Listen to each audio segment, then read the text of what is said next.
Welcome back to my mini vlog. So for today's video, i-share ko nga sa inyo na after New Year, natanggap ko na yung 2 parcel na binili ko bago mag New Year. So understandable naman na parang mahigit 1 linggo siya bago na-deliver sa akin kasi nga peak season at the same time New Year season siya.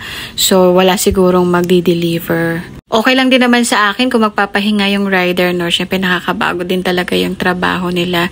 Pero ninyo sa isang araw, meron silang 300 parcel na i-deliver per day. Pero siyempre may mga bagay na hindi naman nila na i-deliver. May mga item naman na hindi nila na i-deliver. So ito pala in order ko ay Android Watch.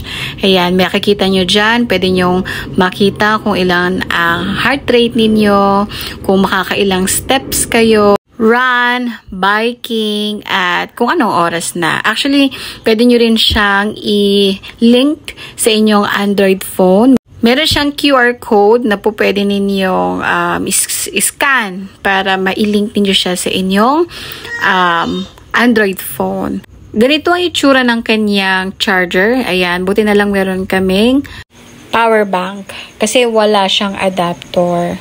So, medyo bago ito sa akin. Pero, nung chinarge ko naman yung aking Android watch, ay functioning naman siya. Napakadali lang din intindihin ng mga instruction doon sa kanyang manual. Hindi ko pa siya na-try na i-link sa aking Android phone.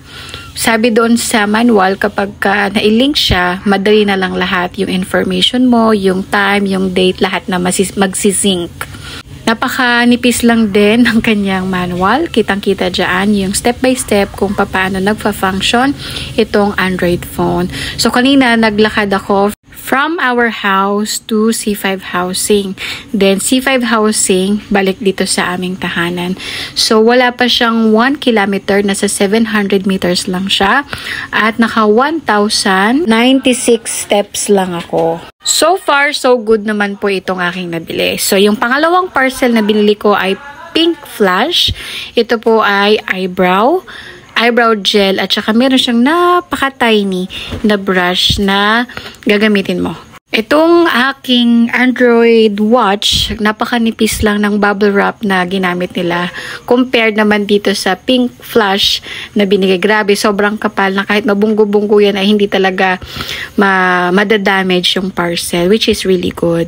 To be followed yung aking review dito sa Pink Flash kasi gagamitin ko din talaga siya. So, doon talaga makikita kung napakaganda at totoo ba talaga yung nakikita nating review sa mga ibang affiliators or affiliates. 244 ang aking Android watch at 149 pesos naman itong Pink Flash.